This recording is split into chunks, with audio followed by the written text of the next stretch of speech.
Here we are at the Austin Film Festival with the crew from the Beast of Cardo. Hi guys. Hello. Now we'll just go through and introduce yourselves and the role that you had in the film. Hi, I'm Virginia Sanchez Navarro and I'm the writer, director, and actress of Beast of Cardo.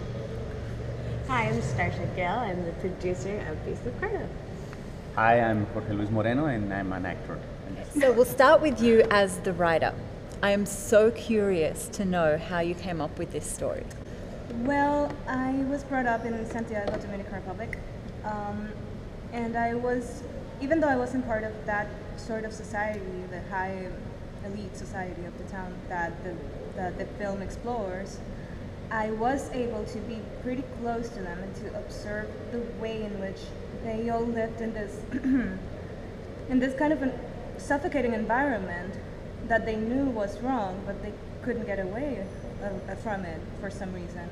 So that always struck me as something very, very strange. And as I moved out of the country, I kept thinking about it. I said, I have to find a way to explore this and to sort of give some sense to that behavior, to that sort of pseudo-masochism of knowing that your society is eating you up, but you won't get away. Even if you can get away, you just don't, because you're taught to think that that's all you can do, that's the only place where you can feel safe. So it started with that concept Yeah. and then built on that. How long did it take you? It took me about 4 years to finish the script, Yep. and then it took us 2 years to produce it. Yep. And tell me a little bit about the Dominican Republic film industry. And I heard that you all got given a very exciting opportunity. We did. I'm really lucky. So the Dominican Republic has a film law that implies that private companies can invest in film productions and then receive their investment back in tax returns. Right. And that In was full? Yeah, in full. Wow. And that was fantastic for us. We were very lucky to have some good companies liking the story, because there are a lot of people trying to do what we did. But they liked the story, they trusted us, and yeah, I think the industry will be very big in the next few years. Yeah, there that's are a lot great. of foreigners that are going to shoot there too, so it's great. Okay, and when writing, did you know that you would always play that role? Yeah. Yeah. Yeah. No, I did. And that was very good. It helped me as an actress while shooting, because I already knew the character so well. I already knew how she thought. I knew why she was behaving the way she was behaving. So it took some of the pressure of being an actor and a director at the same time. It took it off.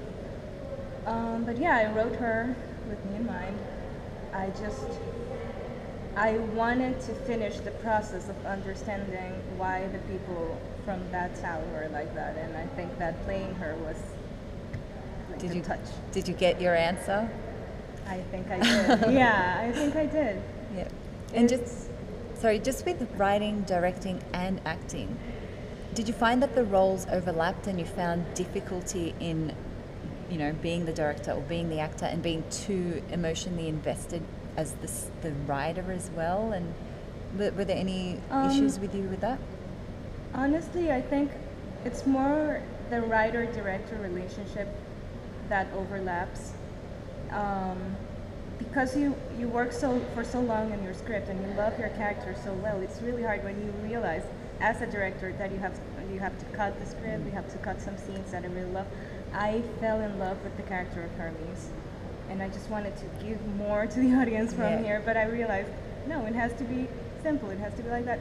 So I feel like I struggled more with being the writer and the director. Being an actress, because I knew the character so well and I knew what I wanted to do, hopefully it worked.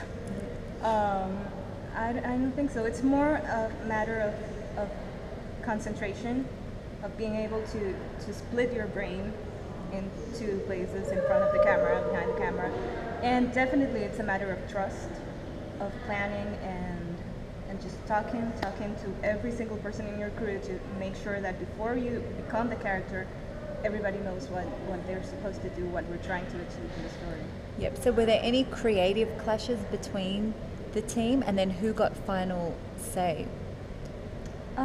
Because I think that sometimes if you're the writer and the director, because you're so invested in the story, it might be a bit difficult to look at it objectively and you know, to look back and actually I might ask Stasha this question as the producer. So Virginia and I have been working on this together for a while. We developed the script together, and you know, just like in terms of producing and seeing like what will work and what won't with the budget. We were together on this. We came from a background where we were very understanding. It was pretty organic. Once we got on set, I would say that I was mostly in charge of executing everything, but really Virginia being this is her passion project, her baby. It's really, she got to have the final say. Yeah. I mean, we had a very good relationship where we could discuss what we wanted, and we're like, you know, I could definitely discuss with her if I thought that things weren't going to work out. But for the most part, if I couldn't come to an understanding with her, then it wouldn't happen. Yeah. So have you worked together before? Yeah, this is our first time working together. We met through a filmmaker friend, and it was just like a very, very great meeting, a very good happenstance. Virginia always tells the story that she was told by her friend to meet me, and actually I wound up getting taken away from his project. Oh. So, I was stolen. But yeah, we had a great meeting, and then we just decided that it would work out very well. Yeah. And what camera did you film on? With an Alexa. Yeah. Yeah. And does anybody own that, or how do you go about hiring? How did We actually rented an Alexa in Dominican Republic. There are lots of equipment houses that are growing there, and so that's like one of the top cameras, and we knew we wanted that look. Virginia really loved that look. And it's kind of a crazy story. Our DP and Virginia decided to go handheld. Yeah. And an Alexa is a very Heavy. camera. So actually, it was handheld the whole entire shoot. He's for in a 3 wheelchair weeks. now. He's in I definitely think He's that's laid the up. last time. Yeah. So that was pretty insane, actually. I don't know. Now I don't know if he would do that again. But yeah. Okay, so another actor. Tell us about your role and how you got involved in the project. Well, my role is Hermes, which is a guy who dreams about being a fashion designer, but who unfortunately is not taken seriously by his society in Cardo, well, for the fact of being gay. So he's just a funny tailor. Lots of fun. Yeah, well, but he plays along with this cliche, used to be part of society, up until the point in his life where he meets Moira. Yep. And well, I got involved in this project through the casting director, which is Manuel Tail, and so I went through the audition process where I met Virginia.